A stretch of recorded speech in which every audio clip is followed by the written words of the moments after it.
And so I call it the magic shit because, you know, people are going to call it whatever, or they're going to argue what it really is. Is that the spiritual place? Is it a religious thing? Is it flow state? Yeah. Is it flow state? Mm-hmm. So, yeah, I wanted to bring that in because it's like if we get ourselves, like, can we all just agree though that flow state or whatever you want to call it, that is a magical place. Mm-hmm. That is a place where you are really authentic. It is a place where you're often guided by the creativity and the passion and the heart-driven thing, like your mission or your purpose here. And I wanted to give it a name, at least where people remember what it is, but they can also just place whatever name they want there. That's the thing. So yeah, it's sort of in between. Conscious, unconscious, floating in between, whatever it is, or floating in between the body and the mind, however you want to say it. But yeah, I call it the magic shit.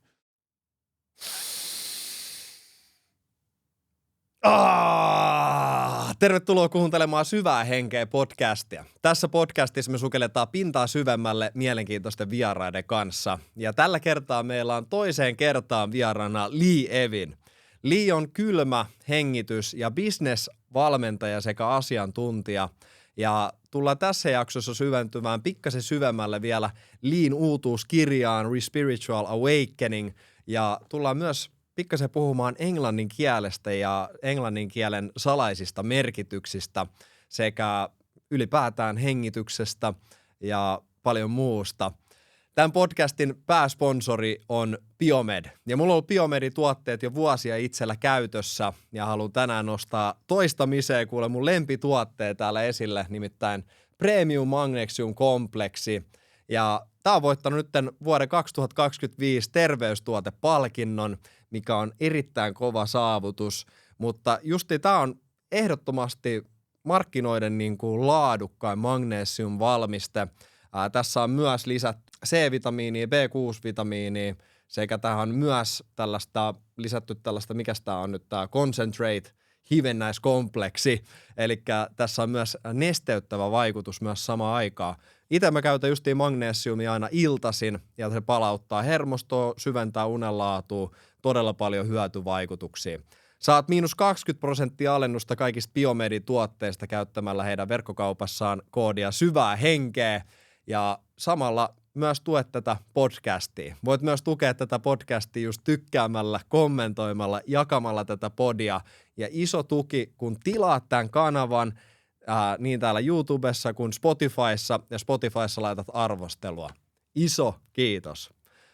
Käydään uuden jakson pariin, oikein hyviä ja inspiroivia kuunteluhetkiä. Ja tosiaan tämä jakso tullaan puhumaan englanniksi. Mahtavaa. So welcome once again, my dear friend and brother Leigh Ewin to Syvää Henkeä podcast. I'm very happy. I've been waiting to get my couch time again, so here we go, you know. Like, you know, the therapy couch time. So, yeah, exactly. Yeah, I'm happy to, this time we gonna go a little bit more deeper into the English language, and now we have your book as well here. So we will be touching a little bit about that as well, because it's super interesting how you combine all the spirals and your life and giving like meanings and kind of like showing up these different words as well, like how they really, how you can use it. I don't know how to say it in English, but but how it works kind of. Yeah. And it has been super interesting to kind of like, it's almost like study, like when I have been reading your book, because there is so many like insights of your life, but then there is like a lot of this very high quality information what I haven't heard from anywhere. Well, hopefully when you say it felt like study, like did you like school, or I don't know, I can't remember. Anyway, yeah. Yeah, it was good study. Yeah. I could say, like, because I learned many things as well, and I think I need to, because you know, like when we are speaking a little bit about the English language today as well, so I felt you are the man to talk about that, because it's your home language as well, and we a little bit touch about speaking the English, and because we have one episode already. Yeah. And we were talking about how your journey from Australia to here in Finland, and how your accent, how you kind of need to learn to speak the way as well, like people really understand and like this. But before we're gonna dive deeper into this, how are you, Leigh?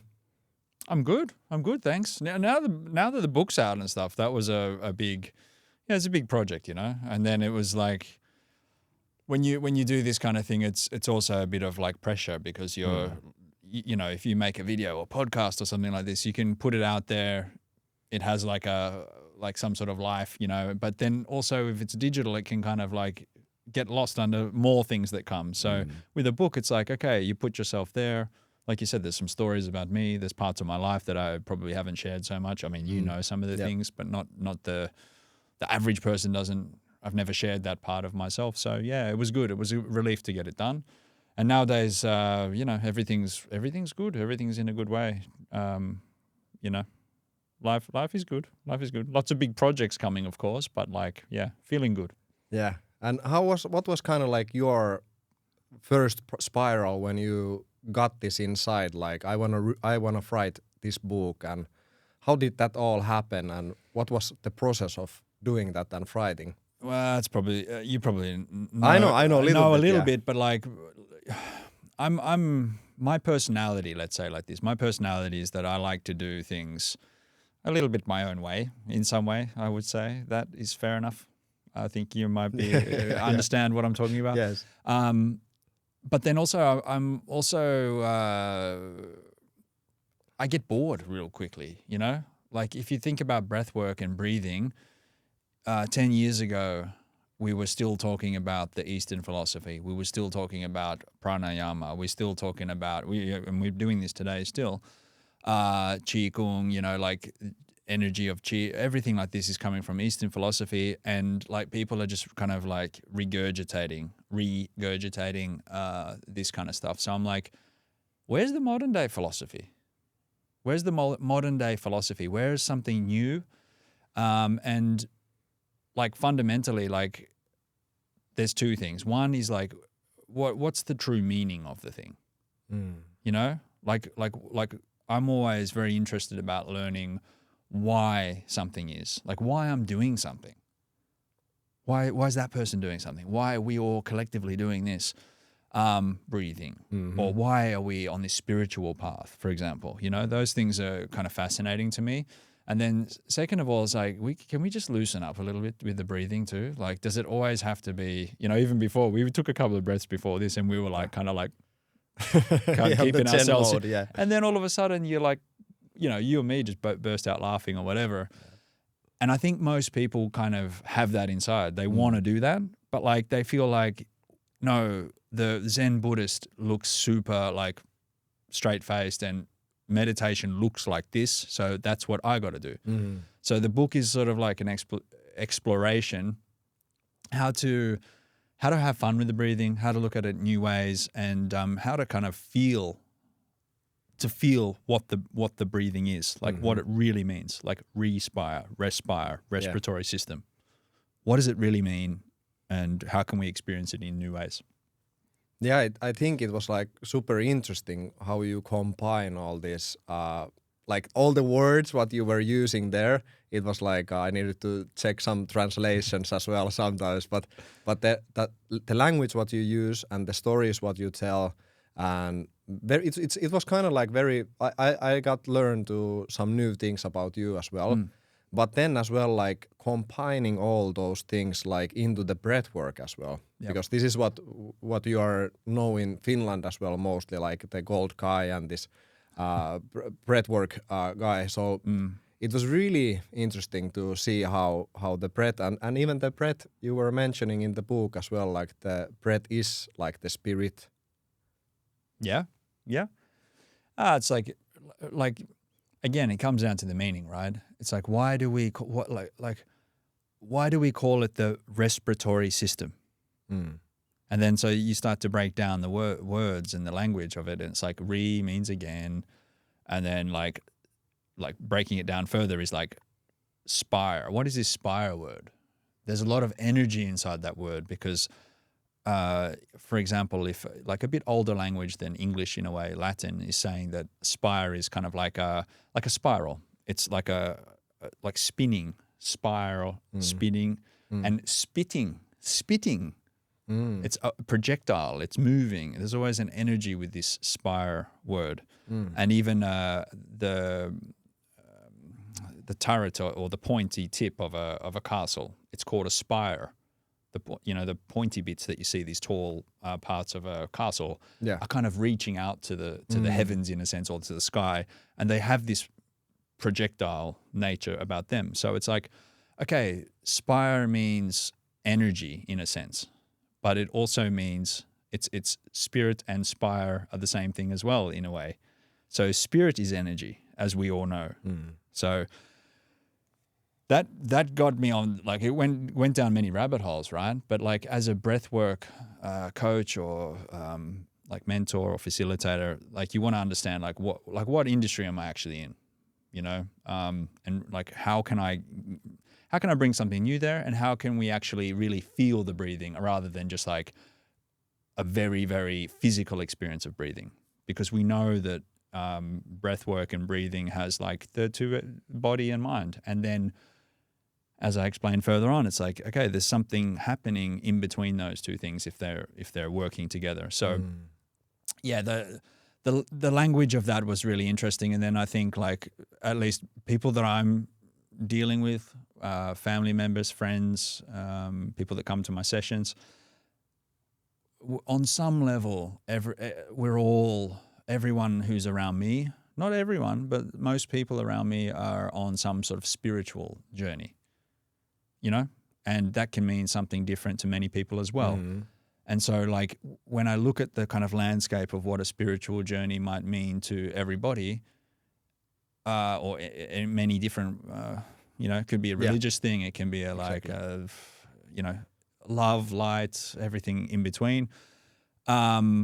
To me, and from the language perspective, it just means to breathe. Re-spire. Re means again, spire, energy, re-energize, re-energy. And we know that what's the purpose of breathing? It's because that's the way that our bodies have evolved to create energy and generate energy in our system.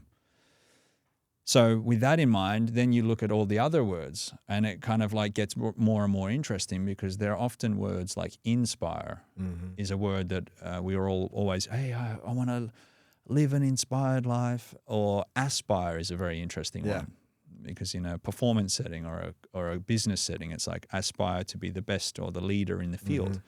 And of course, another one that most people are familiar with is like expire. It means like the last breath.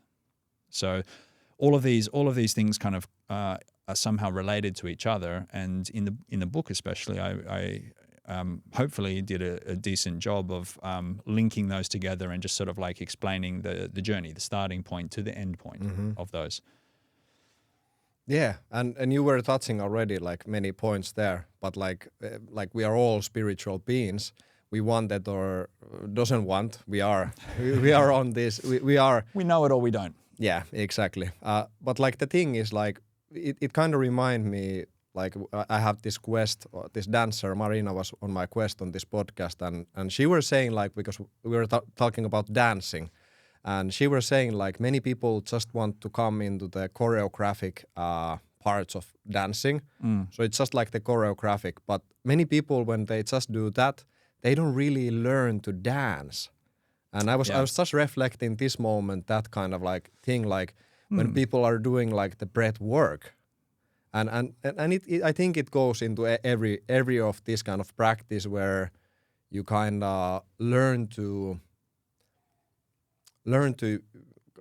manage yourself in the way, like your energy levels, to keep yourself calm, energize yourself. But then when you do just like always like guided or something like this, I think it's like very nice. But then like the part of like you to learn it, breathe. Like even you're talking about this a lot. Like we are all professional because we take how many breaths we take in a day? Yeah, 25,000 on average. 25,000 breaths in a day. So yeah, exactly. That's one of the big points, right? Like we become experts of wherever we put our attention and our energy, right? So if you're like walking around and you're like a super negative person, that becomes who you are because you're breathing energy in towards that as that part of yourself. It doesn't have to be that, but in a way we're just choosing to do that. We know that breathing is like a gateway to, for example, influence your reactions and emotions.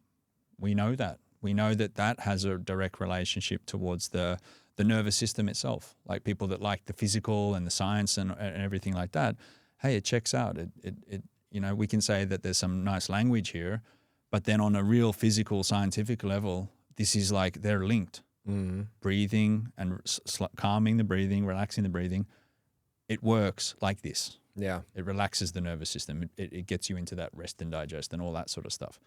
So now as to the point about like just when you learn, like the funny thing is, right, is that unlike dancing, like what the example you gave, like dancing's a specific thing that you have to kind of like, you're kind of choosing to do that.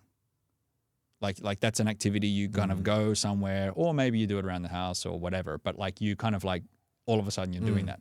You're not doing that 25,000 times a day, right?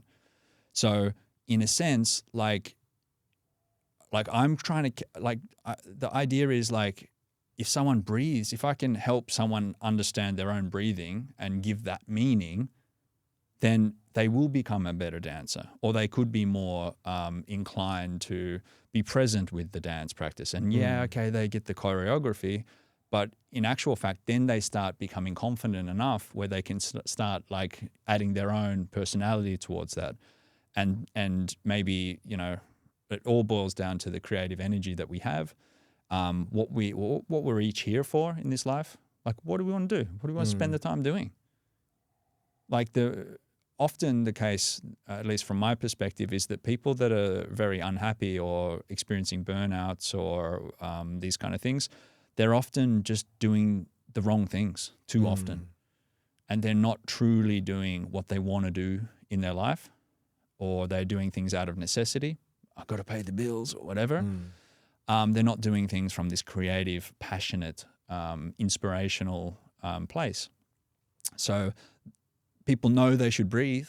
They know that it's, like by now, most people are aware that it's actually a good thing to be able to learn how to breathe. But it's those 25,000 breaths a day. You have an opportunity 25,000 times a day to influence things and to do it your way. And like when you talk about energy, it's like whatever you pour that energy into is what your life is, and and you're kind of like stating to the world that this is what I want to do. Yeah. Complaining all the time, or this, or living the dream. Like you can choose how you're going to express those and what you're going to breathe in towards. Yeah.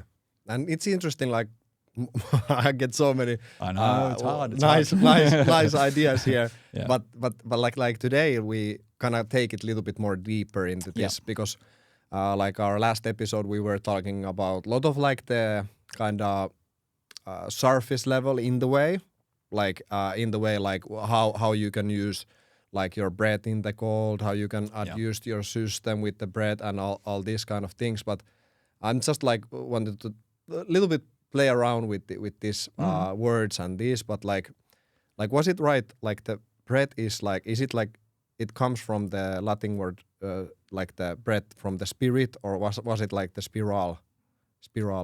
Oh, spirare. Yeah, is in Latin. Spirare is means both the breath and spirit. Yeah, and yeah, you're finished. Like Henkee.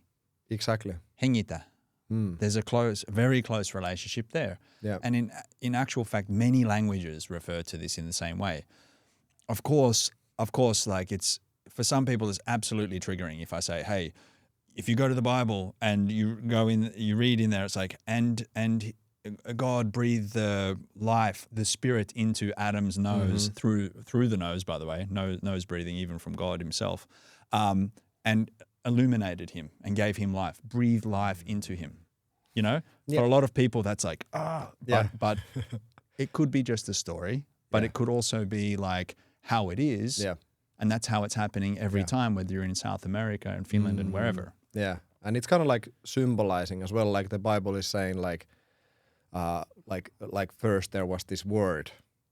Yeah. So this is interesting as well because like we are talking about a little bit now the breathing, but today we're gonna put our focus on the English language as well because like how we combine, like here combines like two of my favorite topics, like kind of like the breath, because like the breath for me, it means in the way like life, it means this present moment, like it's like this, like what keeps me into this realm. Like you have been talking about this, like we have the first inhale and then we have the last exhale. Can we call like the last exhale like expire? Or how you call that? Like absolutely, let's do it. In the book, it's said like that. So yeah. Maybe we can touch like a little bit those practice because that's as well was super interesting to have these different spiral names and having like this kind of like practices. How you can really breathe expirally, how you can breathe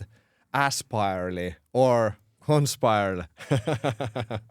Well, and by the way, like I had like I'm a bit. You could say I'm a bit cheeky sometimes, you know, it's in my personality. I like to a bit test people or I like to get people to think in new ways. So I had a lot of fun putting it together. I had a lot of fun exploring the words myself. I had a lot of fun learning like conspire. Conspire is like a lot of people will hear the word conspire and immediately they'll think to a certain persona type, you know, someone who's like crazy. Yeah, conspiracy theorist. Conspiracy theorist. Oh, that means batshit crazy. It means someone doesn't have their brain correct or whatever.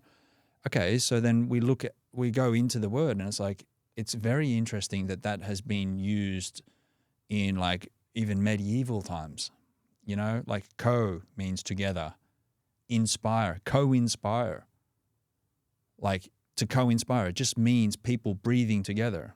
It just means people, putting themselves in a room and coming up with something, brainstorming an idea. But of course, we now in modern days, we have kind of jumped on that and it means like this. It means like, oh, that's crazy. And then when you look at the word inspire, this is one of the most overused words in like English language, often in corporate setting, where it has lost its meaning. It has absolutely lost its meaning because people don't understand what that truly means. Now, inspire literally means to just breathe in. And, you know, the example that I give, I think is probably one of the clearest ones is when you actually witness someone doing something inspirational. And by the way, inspirational is like when someone's leading with their passion. It's heart-led. It shows maybe a lot of skill, a lot of practice. You know, the dancing example could be that. Like someone who's just spent countless hours repetition. They're pouring themselves into it. They have their own little twist to it as well. And you can just see in that person when they're performing or they're doing the dance recital, whatever it is, you can see that they have a lot of everything's coming together. You can tell that they're right in the moment. That person absolutely should be dancing right now. They shouldn't be doing anything else. They're just in that moment and you can kind of just get caught watching. Like you can be like, wow, this person's just doing something and all these elements are coming together and they're just in this moment and they're doing something incredible. And it can be anything. It can be anything. Weirdly enough, I've got it like when I watched this gardener, he was like, you know, cutting the bushes and mowing the grass. And I was watching out this window and I'm like, this dude just loves he's so good. Like he knows his ways with the tools and actually everything looks great. It looks so neat and it's very satisfying to watch him do his thing. And I was just caught there. I was like, actually, I gotta, what's it been, like 5 minutes? I've been watching this guy. I better go away. Otherwise he might think I'm weird or something. But when you see it and when you witness it, you get that, you get that. And the good news or the really beautiful thing about inspiration is that it's actually a very reversible thing. It's like when you witness it, you feel it yourself. And when someone looks over, the dancer or whoever looks over at you and they see that you're enjoying, like that person sees like this, they get the confirmation and then they get the inspiration reflected back to them. So this is like, for me, this is one of the core things in life, why we're here. Like, what inspires you? What are those moments, the 25,000 breaths, how many of those breaths are actually inspirations? And you ask the average person, especially in a corporate setting, they maybe get one of those a month or 2 times a month. And yet in the big companies are saying, hey, we want to have an inspiring environment for our workers and all this. So what does it actually mean? Yeah, for me, it brings this like deeper level of understanding. Like, I could say just like speaking with you, but it's very different when I'm reading your words in the book as well, and kind of like it for me, because we're friends. For me it has been like experience. Like I hear you speaking to me through the people have said that actually, yeah, through the book. So it's very interesting. But the thing what I go a little bit back on the conspiracy word as well, and kind of like because like I was speaking about the like we're speaking about the language and the breath and how and this is just like I'm looking this right now here, like how these combine, like you were like when we express ourselves and all these things, like everything comes with the breath. Everything comes with we need to take first inhale and then we can exhale and speak the words or cast the spells. I knew it was coming. Yeah. But like the thing here was like how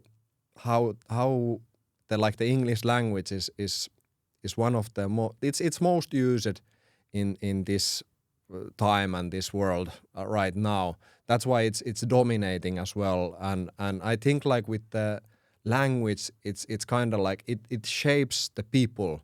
Like different languages shapes our minds in some way.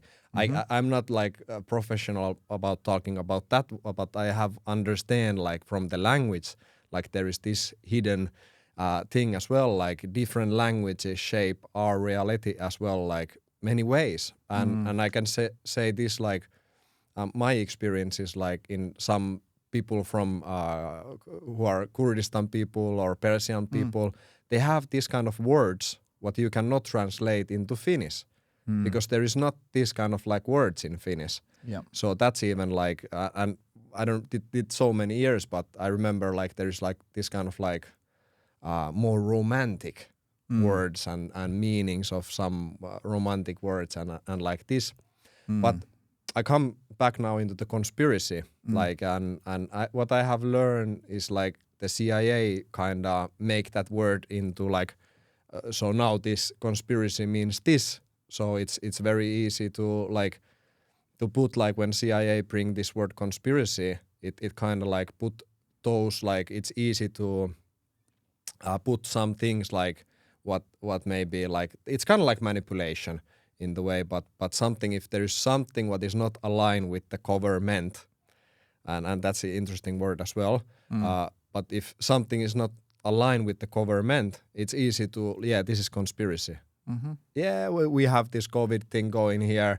It's conspiracy that it's dangerous, and now all the time like many thought that information what many people as well spoke out like against the kind of like government. Like okay, I need to because now I'm repeating the government, but like government is like this is interesting word because like govern, and then there is ment, and the ment word comes from Latin, and it's like your mind, your mental. So it kind of like government covers your mental and governance means to have authority over. Yeah, and to guide and lead. Yeah. Exactly, and then it comes into like controlling your mind, and that's kind of like the whole English language as well. Like there's so many like this.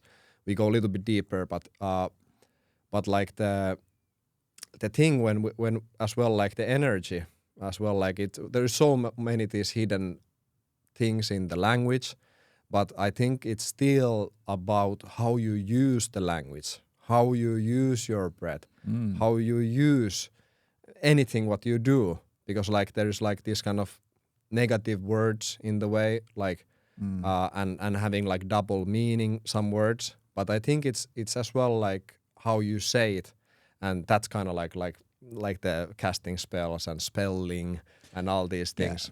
Yeah. And like, for example, in exactly what you're saying, you know, English language has kind of, you know, it's where all the new cultural things are coming from, you know, like all this internet talk and this kind of every year there seems to be these new words coming where, you know, now it's based. Oh, that's a based. Oh, that person's based. What the hell does that mean actually? Well, it just means that the person's more like it's a stable thing for them to say. So, you know, people in these like internet chats are saying, oh, that's so based. Yeah. So based. Okay. You know what I mean? Yeah. like base station, base tower, basement, it means like basically on the floor, on the ground, right? We know what that word is, but it's been reused now in a cultural setting. So it is actually very, and then you have cultural as a word as well, cultural, you know, Yeah, all true, these kind of true. things. So it's endless in a way, and that's why I had to be very careful in some ways, because you can just go down like rabbit hole after rabbit hole because it's being used and utilized extensively throughout different cultures, or the English language. For example, like turning right is right, but then like a right of a citizen, your rights. You know what I mean? Like your rights. And then in a religious setting, the rite, R-I-T-E, means like a ritual, rite, ritual. So all of these things are very similar, but they have different spellings. Yeah. Different spellings, and then and they have different meanings because of this. Yeah, and as well, like sometimes even like when I have been like you know me, I have been talking in this podcast about the numerologic and this passion about Really? surprising, surprising. Yeah, I love it. That's great. Like very interested about the numerologic, Chinese astrology, and how kind of like that thing work and how that information is letters and numbers. Yeah, letters working. are numbers. Yeah, exactly. And that's kind of like have been taking me as well more into the depth of English language and kind of like counting different numbers, and that's like it's very interesting like how that opens up all the time. But it's nice to talk about this because you like when we have been talking, you're always like sharing me these English languages and like this turn right and ritual and like this, but this is how it is as well. And yeah, what I wanted to say was like in English language, there is so many different languages, like where it have been kind of like copied some words and like this, like there's Latin, there's Greece, there is French, you tell me, there's Germany, Swedish, how many different languages, like what have been inspiring English language in the way. But then there's like these words, like when we go into the frequency or the vibration or the meaning of some words, and there's like this kind of like there's how you like I have one example maybe for this kind of like earth, heart, earth, heart. It's kind of like it's kind of like same tonality. In the way like it has that same kind of frequency, even it's like different. But I think like many of those sounds as well, like what is from Latin and it's in the English language, it's just it sounds same like you're saying it in Latin word. Did you get cross with this kind of things? Yeah. I mean, like that's why it was a fascinating thing, because it's like when you like for a lot of people, even what we're talking about, right? Like all these different words and all this, and you know, over here, and then it's this, and like when it comes down to the one thing, like irrespective of your beliefs, irrespective of like your cultural background and things like that, I hope I use the language as an invitation, you know, an invitation to come here and speak. Like, okay, you breathe, right? Yeah. Okay. You're still breathing. Yes. Okay. So you're this is for you as well, if you want, and you and everybody. And it's like, hey, listen, like this is the one place I can catch people, like bring people together. And this is the one thing that, like, you know, the really fun part that you mentioned, that was really important part, is like all the senses in the body are somehow expressed or influenced or somehow connected to the air and to the atmosphere and to essentially the oxygen and the breath. You know, like a lot of people don't want to put stuff in their bodies. We're all, you know, like this with hopefully more and more people more strict with that, those kind of things. But then we're breathing all the time. We're 25,000 times a day. We put if something's entering the body and then back and forth, you know? So we're all doing it. And then the idea is like, okay, where can we capture people, not capture, but like, you know, like just gather people here and to think really what the true meaning of the breath is. And the beautiful thing is we can give whatever meaning we want to it, but through the way that we breathe and where we breathe and the interactions we have. So, you know, like, you know, I say this because, like, you know, when we start to go into the words of it, it's like, come on, like there's definitely people that are listening this or watching this and like, dude, it's just breathing. You know what I mean? Yeah, it's just breathing. It's just breathing. Okay. But like, as we know, and it's cliche after cliche, it's like breathing, you know, okay, you don't believe in breathing, so don't do it for a while. See how long you go. Yeah. You know, fasting, you know, go without water, all that sort of stuff. Without breathing, you have 7 minutes about, you know, before you're dead, basically. You expire. If you don't inspire, if you don't respire, then you expire eventually. So it's kind of important. But then, like, why is it said like this? Why is there a spirit is like literally inside of it? The respiring system, the spiritual system. Like I deliberately, that book is Respiritual Awakening, because for some people that's going to trigger them and they're going to be like, shit, here we go. Another, what is he going to be talking about? The Bible? Yeah, sometimes. Yeah, sure. It's in there. Or is it just like to be reawakened to your own breathing again in a new way or new ways, or at least just to understand, okay, I can actually grab this thing and do it the way I want to do it.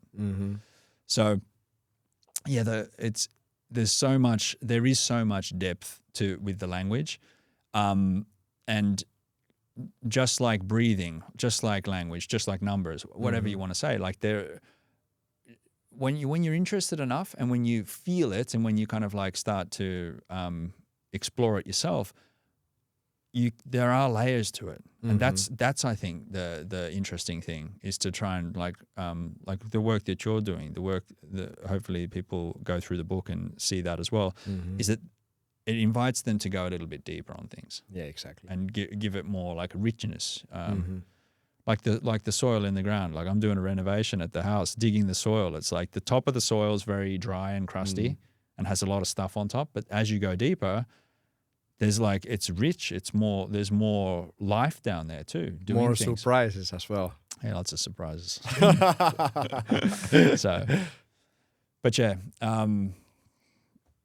It's nice. And as well, like the name, the Respiritual, you're opening it as well in the book. But kind of like like the again. Yeah. So it's kind of like react. Yeah, and like relearn, learn. Yeah. By the way, I was thinking of this word as well, like relearn, but learn and earn. Yeah. Learn. You need to learn to earn. Well, that's you need to love, and then if we turn the love backward, it's evolve. You need to you love to evolve or something like this. Yeah. Yeah, and that's the thing, to have fun with it and to you know, there's no set way. Like I was very kind of careful in a way not to tell people what to think, you know. That's against what I feel, and that's not who I am. I know that's not what you are as well, right? It's more like this invitational thing and like posing questions that might not have been asked before, or finding questions that people can like be, oh, actually that's kind of, why is Henkee and hengitään like what? Actually, that's true. It is actually like that. It is actually related somehow. So asking these questions, and even that example was quite like many Finnish people that, yeah, actually that's true too, and it's the same in many languages. So where's the origin of this coming from? Yeah, there's one specific word. Maybe we talked a little bit this before, but let's recap this. Recap, yeah, yep.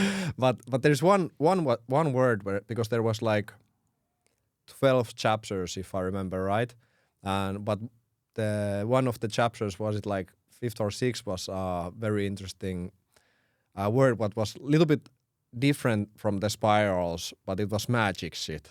Mm-hmm. So can you open up a little bit about the magic shit, what that means? Again, it's a very I don't know, provocative, or like it's this, again, invitational word, right? Magic shit, because we are all living this very physical life, right? Very sort of materialistic life. And then when we do add this kind of like body and mind, we're sort of like as you said right at the top, you use the breath to be kind of like present in the now. And even in a way, it's a portal straight towards this place of now. So anytime you get stressed or whatever, you can just use the breath to come here to the now. Now, what happens if we do, like we invite the body and the mind to sync up together, to actually do something together, where it's a rhythm. It's done in a, like breathing, for example, or for example, if anyone's listening or watching and they've been just writing something, or they've been dancing. We were using this example of dancing many times, or you doing the sound healing, or whatever the craft is. When you're in that mode and you're right in the now, and you're asking the body and all the skills, all the knowledge, everything that comes together, passion, all those things that we mentioned before, when they're invited to come and dance together in this nice harmonious rhythm, something else is happening there. It's not only a physical thing. It's like, yeah, Yanni's just bashing away on the gong. It's not how it is. There's much more behind it. His mind is steady. He's like, he's there. He's with the people. I've been there with you, and I can feel that there's something extra going on. And then you ask someone to breathe in a certain way, and they're kind of like in between the sort of physical and the up in the head, And so I call it the magic shit, because people are going to call it whatever, or they're going to argue what it really is. Is that the spiritual place? Is it a religious thing? Is it flow state? Yeah. Is it flow state? So, yeah, I wanted to bring that in, because it's like if we get ourselves, like, can we all just agree though that flow state, or whatever you want to call it, that is a magical place. That is a place where you are really authentic. It is a place where you're often guided by the creativity and the passion and the heart-driven thing, like your mission or your purpose here. And I wanted to give it a name, at least where people remember what it is, but they can also just place whatever name they want there. That's the thing. So yeah, it's sort of in between, conscious, unconscious, floating in between, whatever it is, or floating in between the body and the mind, however you want to say it. But yeah, I call it the magic shit. And you were mentioning a little bit about the magic shit. It's kind of like this bridge between as well. Like it's kind of like this, how I see it, it's like you have been showing a lot of this infinity looper. You usually use this, and it's kind of like the line there between the inhale and exhale in the way, like just between there. You could even say the lungs are the 8 and the heart is right there. Yeah. I don't know.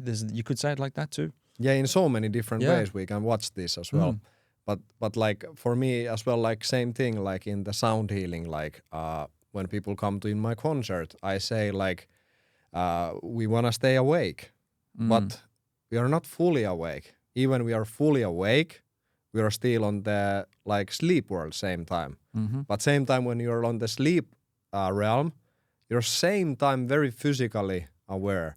And this is kind of like the middle state where I try to aim people in my concerts.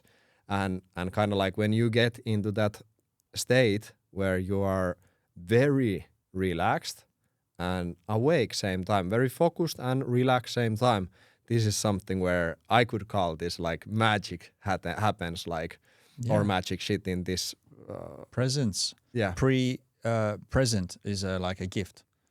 Present gift. It could be also this. It's been before, send, present gift, presence. Yeah. It can be like this. Yeah, it's interesting. What was like from the book, one thing as well more like, what did you learn through this process, like from yourself or from the life? What was like the biggest insight what you get from writing your first book as well? And about this kind of like huge topic as well and deep topic. Well, to be honest, well, okay, if you're asking me the question of like what I learned as a Leigh, as a middle-aged, male living in this world, I learned that by expressing my feelings and just expressing myself and kind of emptying what's up in here and what's been kind of bouncing around up in here and putting that into a very materialistic, a book or, writing the things as it is on digitally, whatever. That helped me gain a lot of clarity into what I'm doing, what I'm actually doing. And it helped me solidify parts of myself at the same time, So that, like, very, very, very practically speaking, that gave me a lot of value as a like, I would definitely, if you ever thought about writing a book, it's kind of like a journal. The way I've written this book is kind of like a journal in some. It's like a backdated journal. It's like going back through the archives a little bit in some way, archives up here, and then just saying, okay, now we go like this. Now we go like this. Actually, that story is like this. The story with my brother is there. Like all these kind of things. That was like probably the biggest thing because, this philosophical stuff is often floating around and everywhere. Lots of the language is floating around. That's why it was nice to be able to bring the philosophy, the existing knowledge. There's not science in this book, but of course it's mentioned. It's like how things work, how breathing works, so that there are those constant links. But bringing them together in this kind of way, it kind of helped make it a bit more concrete for me too. Rather than just be sort of like an idea floating around in the atmosphere. Yeah, I see this like because I was spending a lot of time with you during this process as well, and making sessions with you as well. But I saw how you were growing as well through the writing process as well. And it's like what I see, it was like doing very well. Like anytime you bring this your inner world into a hard copy in the way, like black and white into the paper, it brings this clarity as well. And I could see this like in many ways.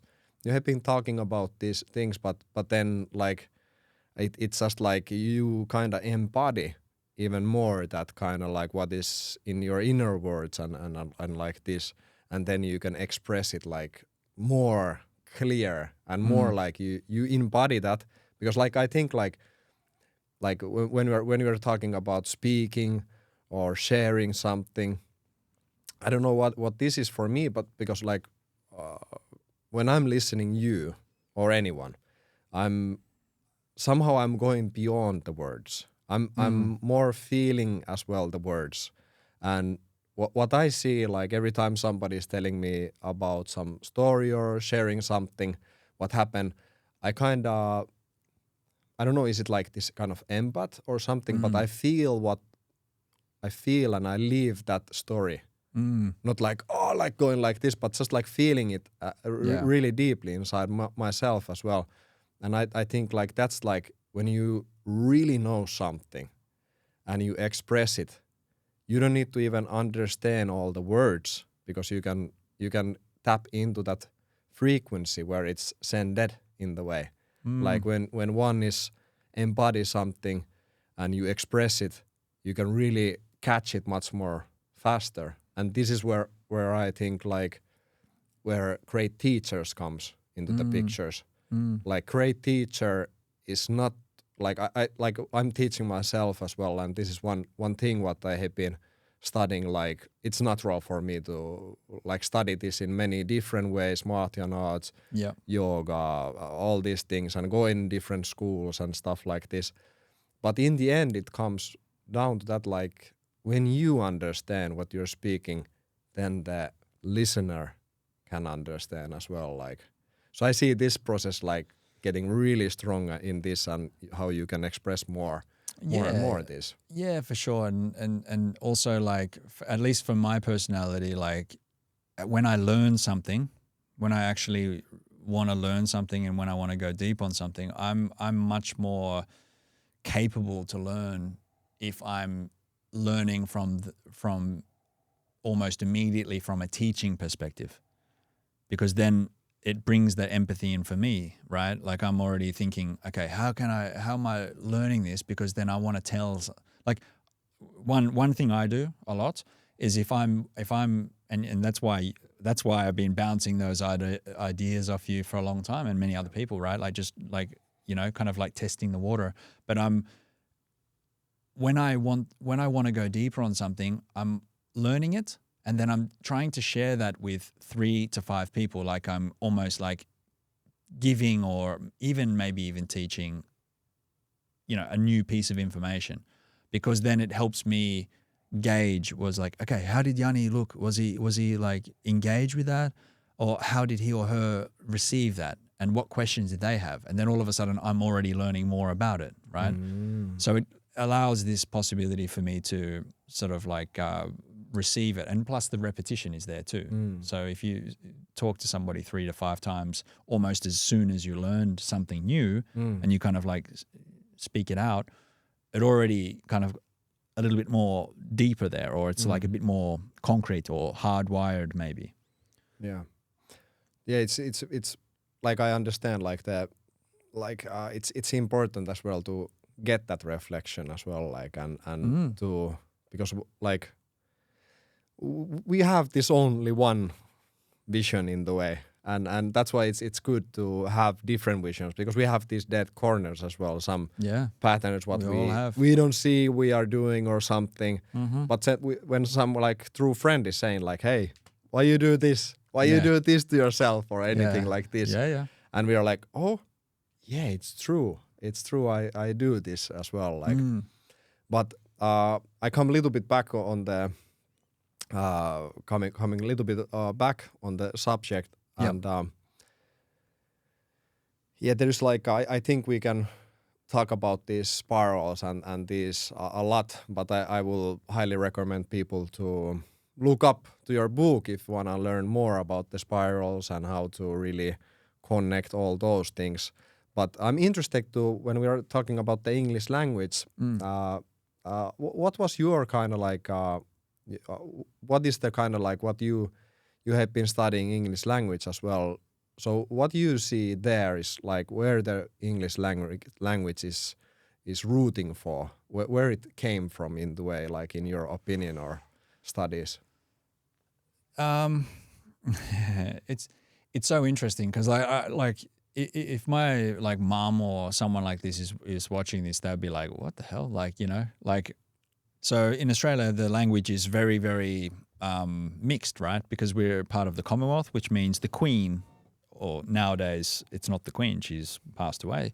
But, you know, we're under the British rule, like the British Empire, right? As is India, as is Canada, as is many other of these Commonwealth countries. So in a sense, like we have this we're taught the British English, you know?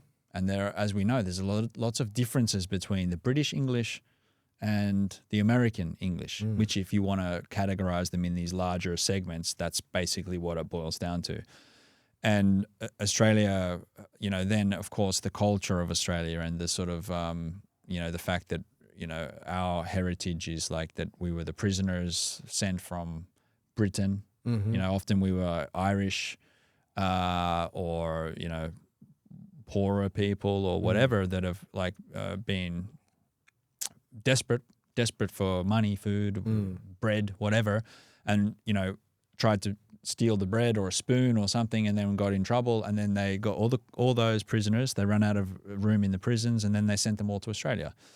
And then, of course, it was like, it's not like you just get on a plane or whatever back in those days. You're on like months and months at sea. Yeah. And it's a very terrible environment. And,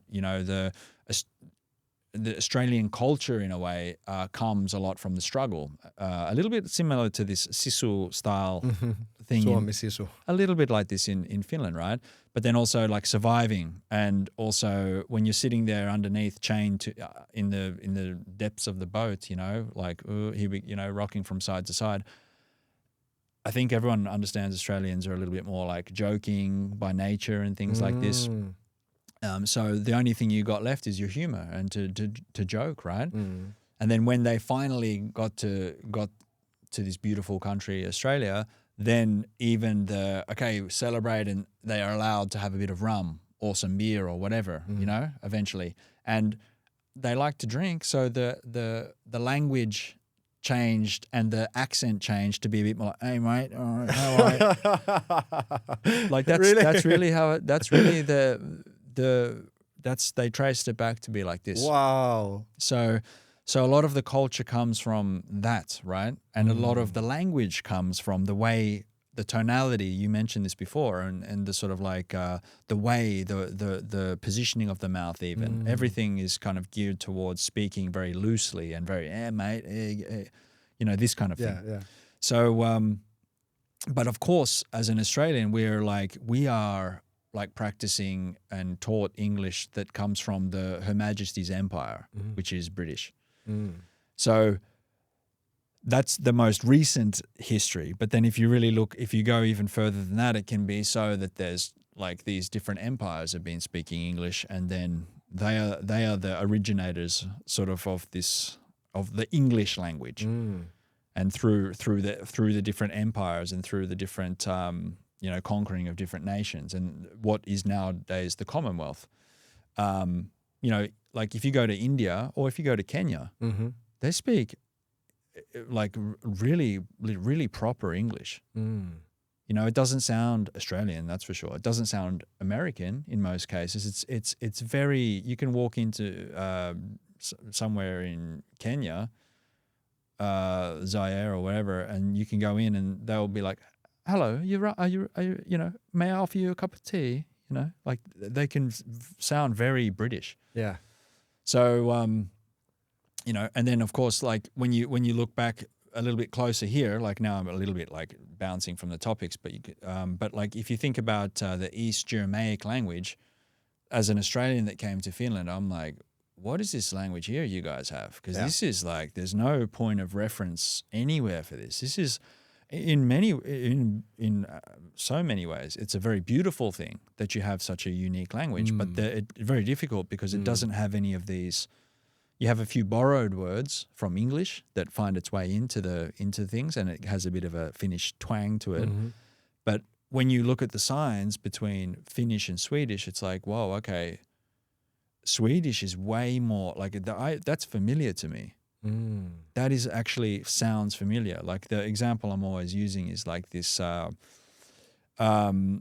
förbjuden. Smoking is forbidden. Tupakointi kielletty. Yeah. Where the hell? Like, I know that rökning, like like it's a smoke, right? Yeah. Smoke. Yeah. And then like förbjuden means forbidden.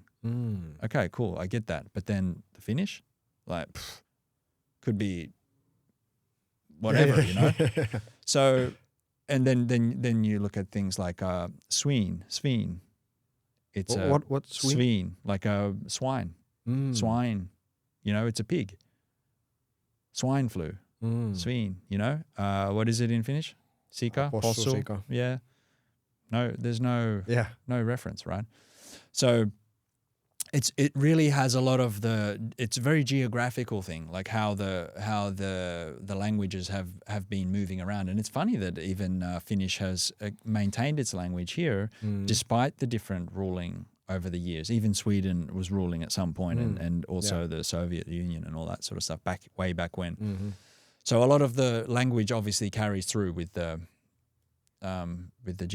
geography, and that usually comes from a place of power. Yeah, true. So those who are in power are the ones who are kind of like going in there and, this is how we spell from now on, so to say. Yeah, shaping kind of shaping like the language, Yeah. And that's how you can tell that we are part of Her Majesty's domain here because we are speaking Her Majesty's English. What words have been, like you mentioned this, like there is some Finnish words get inspired by English. What words? No, you put me on the spot. Like it's the usual inspiroitu.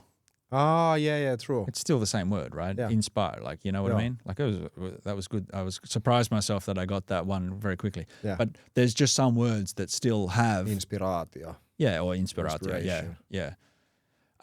It's still kind of like the English word, but it's kind of like being welcome, like, it's been pulled into the Finnish meat grinder, This is how it is now. Yeah, this is very interesting. How about some words in English, what you have been seeing, and they have like double meaning or something like this?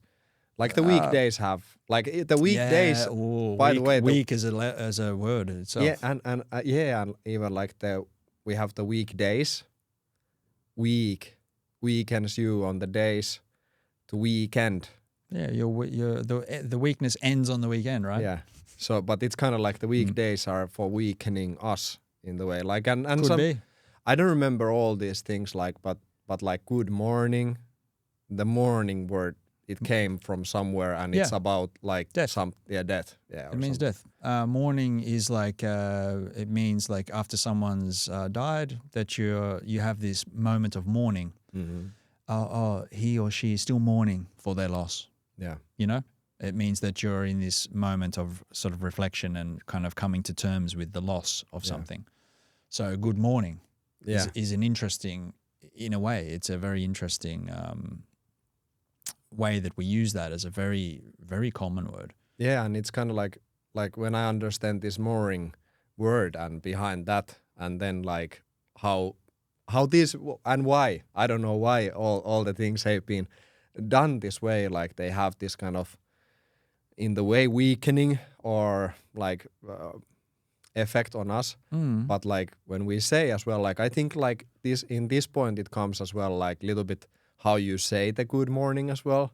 Like if you are like good morning, like it kind of have that, and I think has the same energy as the other meaning potentially. Yeah, I think so. Yeah. But it's still like in the language that we use this kind of words, and like even we don't understand what it means, it has its frequency again, and we cannot change that kind of like the base frequency or the intention of that word. Like there is like we maybe go, somebody invites us to do something for them, and we don't maybe know the intention of this who is coming to, like, hey, come help here, or we don't maybe know the intention, and through some other people's intention we can find ourselves in very wrong place as well. Like for sure, like even the word in, right? In means intention. It's an intention. It's inside of you. Inspire, right? Intent, intention, all those things. And then like interestingly enough, it's interesting to me, is that there's there's an inn, which is like it's like an establishment where it's not a holiday. It's not a hotel, I meant to say. It's not a hotel. It's a place where you can stop by at the inn. Hotel, motel, holiday inn. Holiday inn is a place where you go inside and take the services of the place, right? On a vacation or whatever. So it means in. So there's these kind of prefix, pre means before, and fix. You fix it, attach it to something, prefix. So there's these words that are attached to normal words that give them the same sort of meaning. And that's where a lot of the names come from. For example, like suspire, this SU is like submarine underneath. Suspire, by the way, is like to breathe under. So it's the yawn or the sigh. It's an under breath, right? Or subterranean. It means under the ground. Submarine means under the water. So we know that means. What does super mean, by the way? What does super mean? What it means? Well, it means amazing. But where is it coming from truly? Yeah. It has the SU on front of it. It has the SU on front of it. So what does it mean? What does that mean truly? So it starts to rise, a lot of questions start to rise from this, right? And the way that words are constructed in English are very interesting too. I think I probably use it in the book as well at some point. Is like, for example, like, and this is like one of the best examples to me, at least anyway, is like this mantra.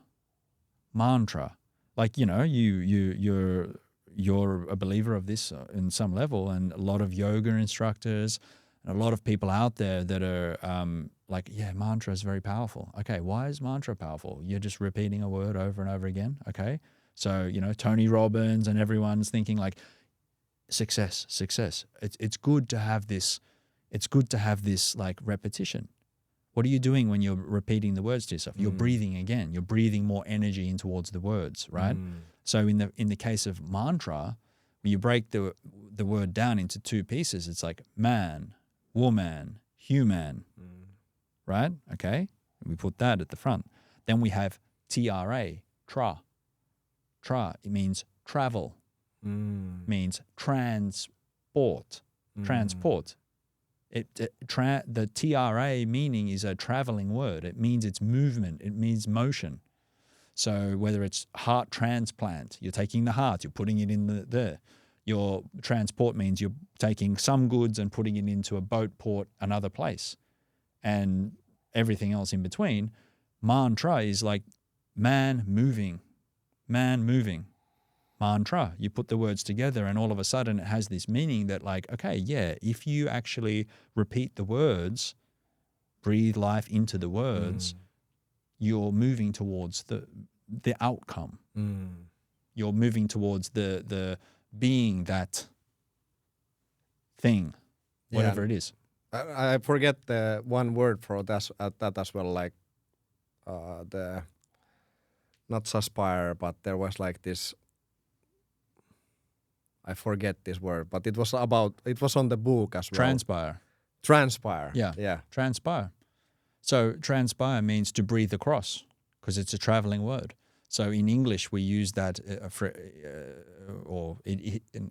we sounds ridiculous, but like it is used as a what came to transpire.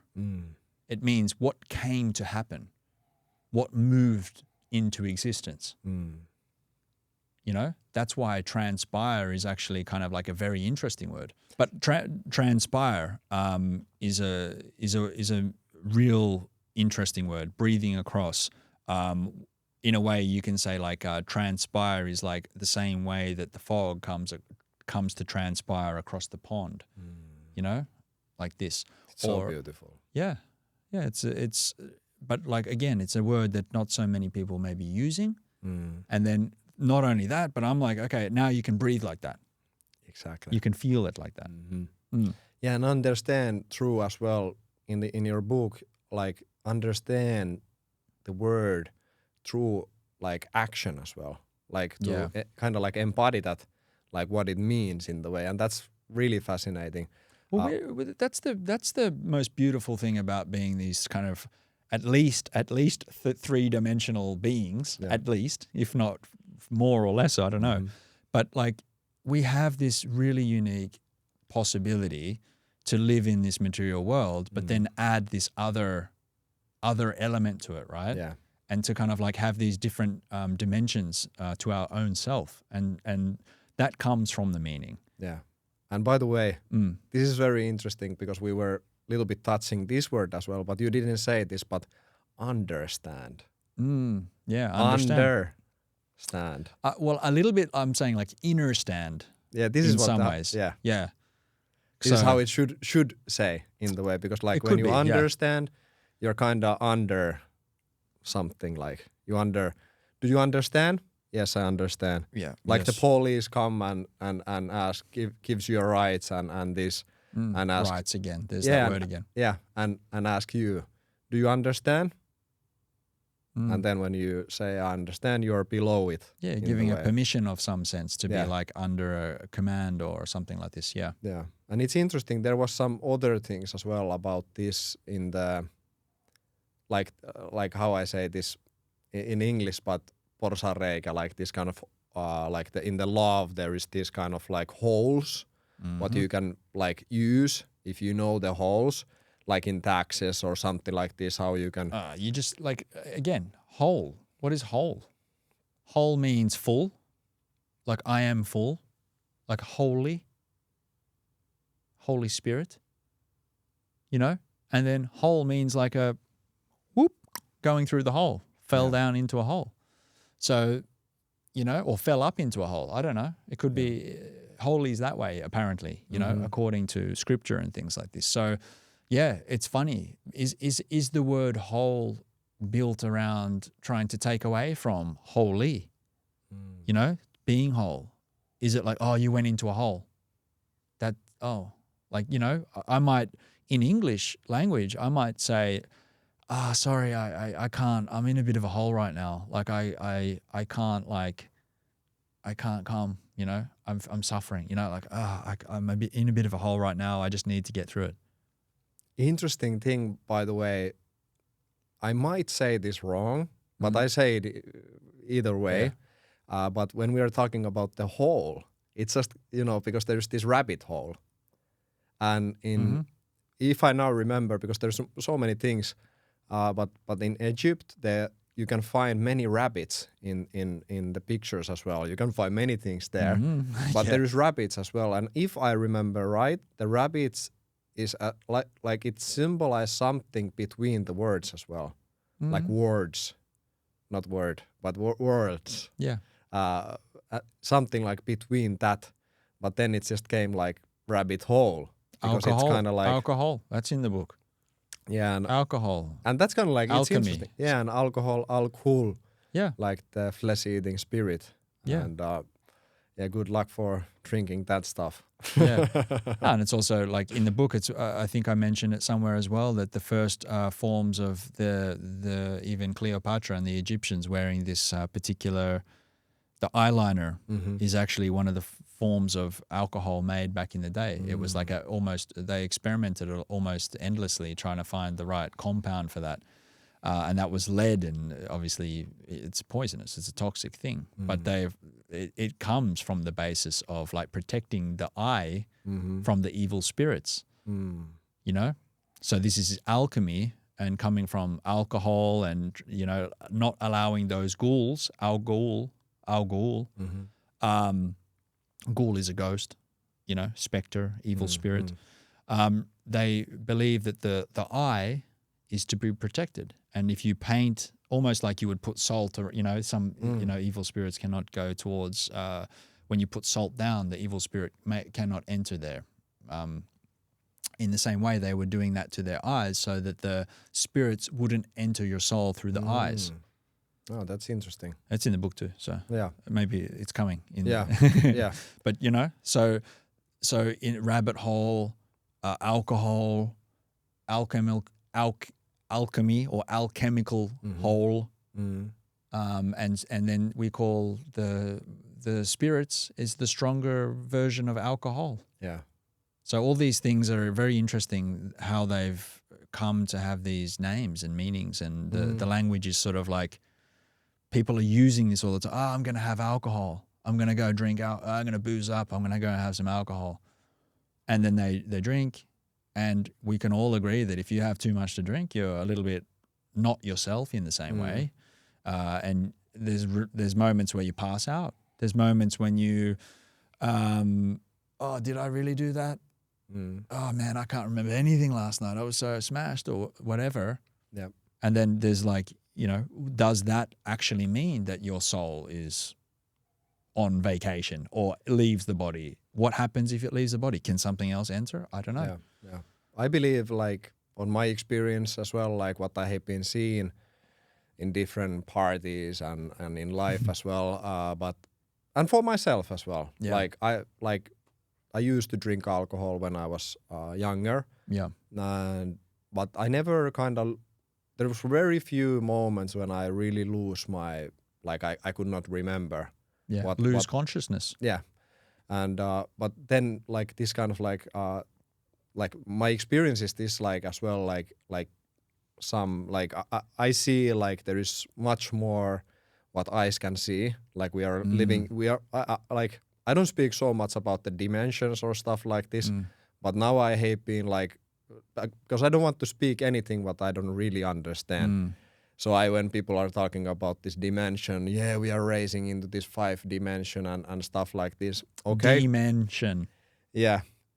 It's good. But dimension. Yeah. But yeah, like, yeah, maybe I jump, like, I don't remember anymore what I was talking, but maybe I jump a little bit, like, because like from one of my teachers, Gary the numbers guy, who is like one of the biggest teacher for me in the numerologic things and stuff like this.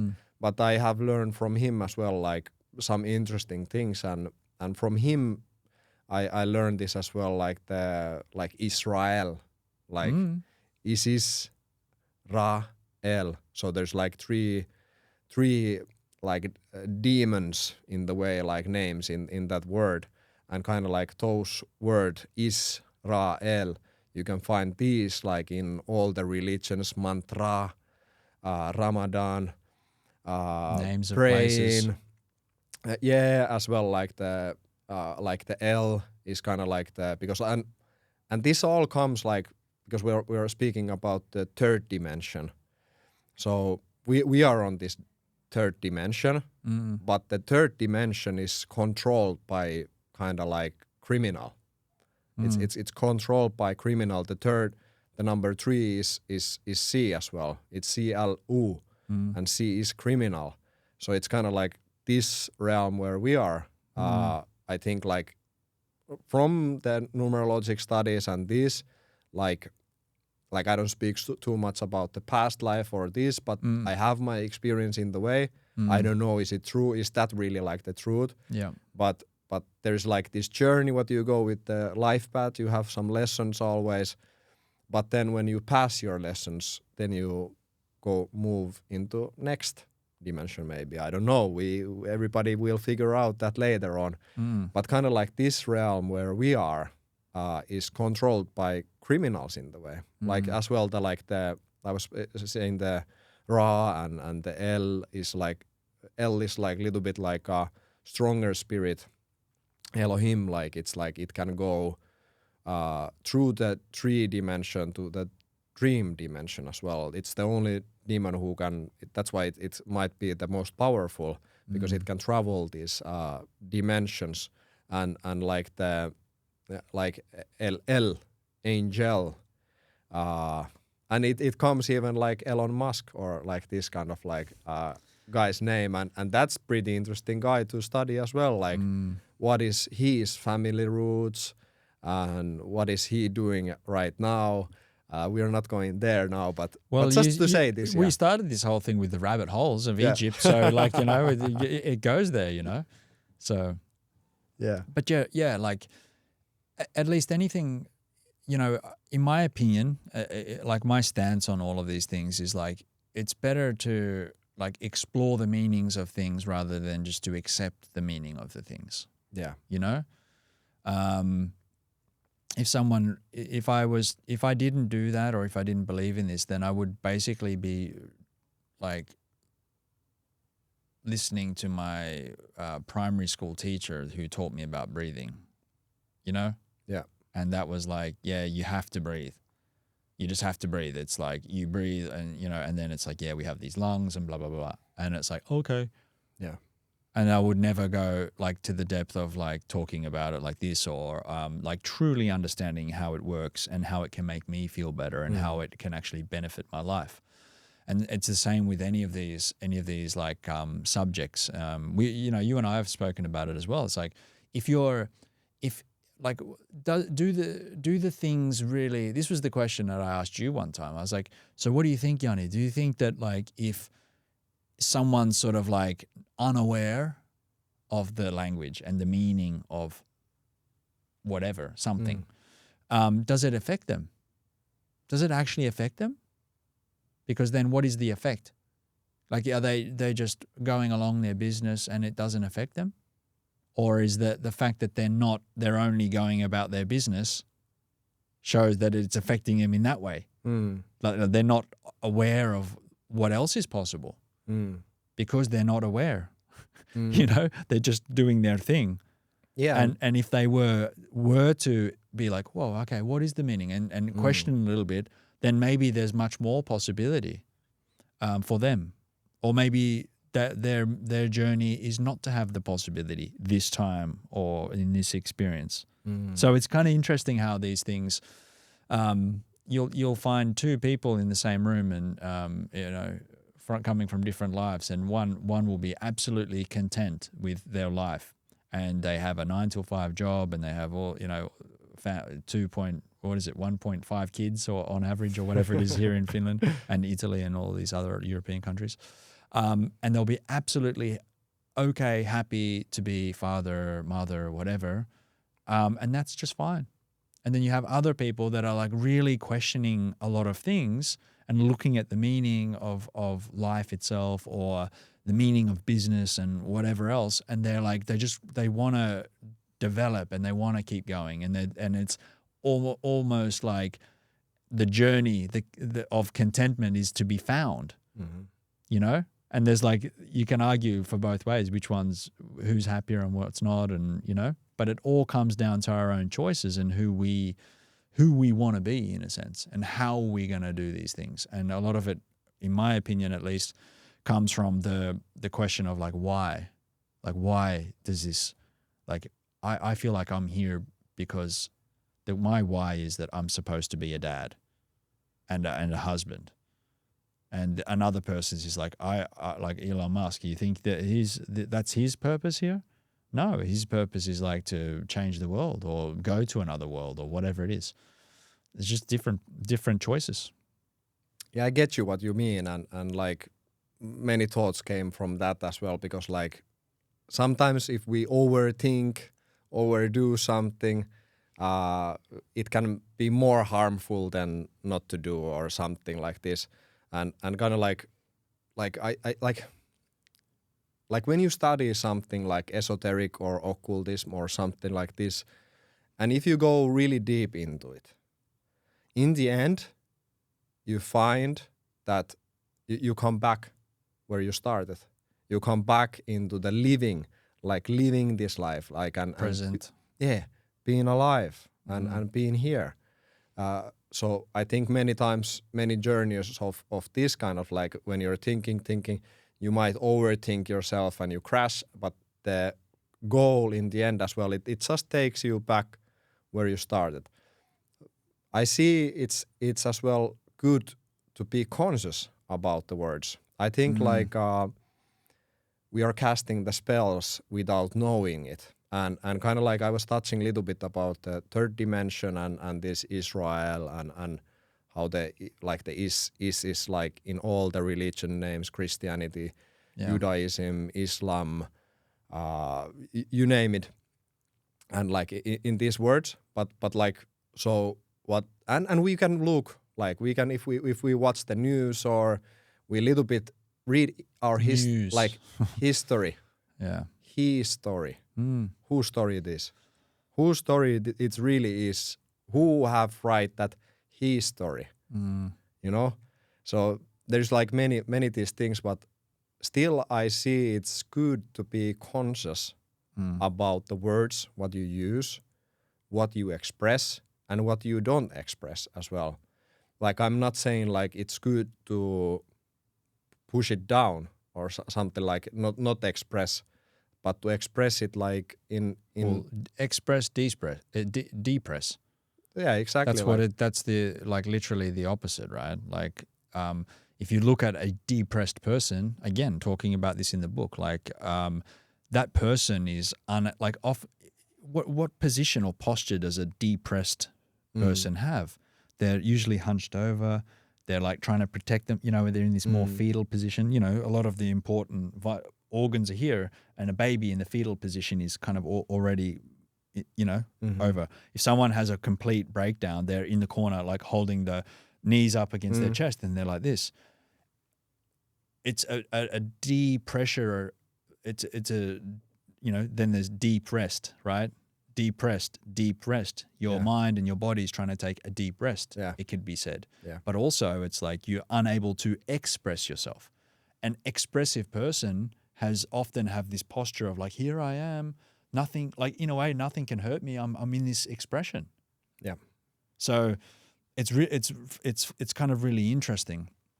Also, if I might just say it as well, like very practical ways to change because a lot of this stuff is so like, it is quite deep, but then if you come back up and you look at it in everyday life, like if you're late for something, for example, there's one way you could say like, hey, sorry, I'm late. That's one way. Yep. Then there's another way you could say, hey, thanks for waiting. Yeah, exactly. There's completely different energy behind it. And we're seeing and witnessing that every day as well. Like there's more this sort of apologetic, constantly like, I'm not enough. I've got to protect. I've got to bow down. I've got to, So yeah, it's just a different expression altogether. Exactly. Yeah. And I think I think the responsibility of our own words and actions and these kind of things, because like, we are living in this realm as well, and these times where it's a lot of negativity. Like it depends on the country as well. Like here, many people need that deep rest in Finland when it's a lot of dark time and this. But I'm not blaming because of course the light effect and stuff like this. But then it's as well like it's the attitude. Like when you wake up in the morning, you kind of choose what kind of day it can be. Like even some mornings I wake up and I feel shit and I'm like, I choose to make this day as best as possible, even way I'm not feeling my 100% or something like this. Yeah. But to say just like finish this about the words and expressing ourselves, I think it's super important. And it's not like too much like thinking. I think it's good to express as well, because when we express ourselves, we kind of see what we are expressing as well. And you can say as well, but you can as well take back. And responsibility. Yeah. Responsibility. Your ability to respond to something. Yeah. So you do wake up in the morning and you feel a bit crappy, or you hear something that triggers you. You have the responsibility to respond with your ability. Like, how will you do that? Yeah. Not everything that people say is because of you or has to affect you. It's your responsibility to kind of safeguard a lot of to safeguard those things, to safeguard, like, just because someone's having a bad day, sometimes they just need to get it out. Yeah. For anybody who like doubt or challenge any of this, like if you just like wake up in the morning and if you do feel crappy or whatever, and if or you're about to have a meeting or whatever situation, you're about to meet someone anyway. If you go there and meet that person and you just try and be like, you know what, I'm going to try and bring a lot of life and energy into this next coffee meeting or whatever. Yeah. And you do it, that person usually just try and match your energy. Now think about it the other way. Hey, how are you? Yeah, I'm tired and I feel shitty. Oh, really? Oh, yeah, me too. Yeah. All of a sudden you're in this space. Yeah. So we're kind of like, that's the beautiful thing about being humans, is that we're kind of constantly rebounding and reflecting, right? And all these things between ourselves, and we have the responsibility to turn up how we want to be and as who we are. So otherwise we're doing it anyway. Yeah, exactly. It's still the responsibility. You're just doing it in a negative way. So it just comes down to the question, which way you want to turn up. You want to be happy, let's go and enjoy, or the opposite. Yeah. Either way, it's a choice. And the same way, like the negative is short, it's easy, and with It's still making a choice not to do it. Positive is like I see like I'm just bringing all together in the way like with the breath as well. Like it's good to take that one inhale before you say as well. Like and sometimes when you say, just say, but you can as well say afterwards as well something. But to like with the actions speaks much louder than the words as well. And like the example like you were giving, it just reflect myself. Like when I go some places, it's not like my mission or something. Yeah. But it's kind of like my thing to take everybody. Like if I see anyone on the streets or in the shop or restaurant, I speak like I know them. This is how I feel like we are notice them even. Yeah, at least. And we are here together. Yeah. Like, and I think like it's important to express that as well, like and see and have that like even little moment when you are with someone to be present there. Yeah. Like it can be on the store, it can be on the keep the door open, but like I think like one of my core values is kindness. Yeah. Kindness to myself as well. Mm-hmm. That's even more harder sometimes than to be kind to someone else, because sometimes you need to make those lines as well. Yeah. So to learn to use the negative and positives, because it's not like, it's just yin yang in the way. Like they both need each other, and if we suppress something inside us, suppress. Exactly. I pick up that Push word. down. Yeah. But then it's not flowing. So as well, like and one thing more like what I have been seeing like in people is like some people, they don't need to know anything of anything. And I mean, they can just live the life like they can be the greatest people in this world without knowing anything. Maybe their parents have been those who have been showing the way, but I see that all of us we are good inside, and we are all like our core is that love, like that peace and the same things. We are kind of built, even we are separated here. What are our eyes and this see, still it's kind of like same but different. Yeah. And I will say final thing as well, that's why what you're mentioning there is exactly what atmosphere is, right? Like that when you can change the atmosphere anytime. You can literally change the atmosphere. If you go into if someone was to walk here right now and sit with us, that person's probably not going to say anything for a good few minutes before they kind of like observe what's going on here. And then they're a little bit like, okay, this is the kind of discussion it is. You know, rabbit holes in Egypt, oh my God, you know, like, and then they're going to like, okay, let's wait a bit, or whatever it is, right? Yeah. But ultimately that person is going to try and match you and they're going to try and meet you there. Why are we not choosing that more positive way? Because like in a parenting as well, it's the same thing. You know, if the child is like screaming, and you match that, and hey, where's stop that? There's just this competition to elevate into this negative way, or you could say it's the other way maybe.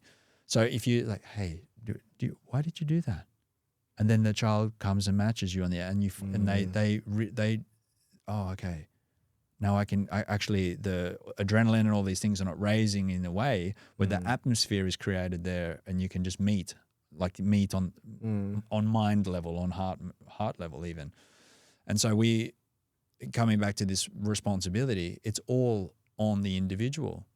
And that how do we do that? Well, as you mentioned, it's from the breath. If you breathe before you talk, or you breathe before you walk into the meeting, or you breathe before you, okay, I'm going to go walk up to this girl and say hi or introduce or whatever, you know, and you breathe when you go onto the stage. You're literally doing this anyway. And if you're in a meeting and you see someone completely disagree with you, what do? They're like, They're literally trying to regulate themselves before they speak to you because they know, either consciously or unconsciously, that if they speak before they truly take that breath, it's going to be triggered. Yeah. So we could all probably do that a little bit more, especially in today's world, you know. Yeah, it was nice because I was thinking this as well, like good atmosphere. And you say it was on the atmosphere, Yeah, like I was like just having this question, like just like and what's the one way to control like all of this is or by breath, at least influence, right? Yeah, and or influence, but it kind of like beautifully brings us back into the core as well, like, and the breathing, and as many times we can be aware of our own breath. That's like one of the keys. It's like for me, like many people is like say like, oh, how you can be so positive and this, and it's super simple. It's kind of like you choose, you come aware, and you learn to be present, and kind of like with the breath, and the like when you're breathing, like consciously breathing, like expanding your belly, and there's no space for the thoughts, and kind of like that's why as well. That's what like one of the most simple exercise I think is just count your breaths in the way, like and try to count like if one breath is like, and try to count in 100. That's pretty hard for many people, and for me as well. Like, okay, if I do it now, I can do it because we have been in this focus mode here. But if I do this after I have been scrolling 1 hour, it's much more difficult as well. Any final words, bro? No, I mean, well, sure. Like, just to wrap a little nice bow around what you were saying, it's like breathe the way you want to live. Breathe the way you want to live. It's kind of like the mantra of the book. 25,000 opportunities every day to, as you said, walk through the street, give a little bit of joy to someone, say hello, to notice somebody, to turn up and represent yourself how you want to. And like I said, like you said, very accurately, and it's correct. I mean, everyone has the love inside of them, but when like they don't, like we're all a victim of the 60,000 thoughts going on in our brain at any one day. It's estimated we have 60,000 thoughts, of which 97% of them are repetitive. Again, you get to choose. And by the way, 97% of them won't even come, like they won't even come true. So we have this like small amount of thoughts that will actually happen in this world. So let's not consume ourselves with the what ifs and the sort of like this kind of repetitive stuff. Let's be here and look around us and be aware and conscious of what is. And we are here. We are here right now. And it's been a pleasure to be here with you right now. Yeah, it has been such a pleasure to speak with you. And I think like this is, like I was saying to you before, like I try to keep this as short as possible. We got no chance usually. But I this is something what we're gonna keep continuing. And it's always like now we touch a little bit on the surface as well, on the English language. And as well, it was really nice to talk about your book. And this is as well, everybody has the opportunity to order this beautiful book as well from Leigh's website. I will be putting the link down below. And yeah. And actually, to be honest, if anyone's watching this and if they do make an order, I'm happy to personalize that, make a little sign, maybe write some words, some meaningful words for you as well. So yeah, and thank you for supporting that. That means a lot. Yeah, and as well, please, if you listen into this point, please order the channel. That's a big support for this podcast. And thank you, Leigh, so much. We're gonna have beautiful day as well today. So pleasure as always. I'm an easy call. You know, I'm like, all right, let's go. Let's do it. Ready. Thank you, Leigh, so much. Thank you, mate. And thank you for all the listeners, and much love there.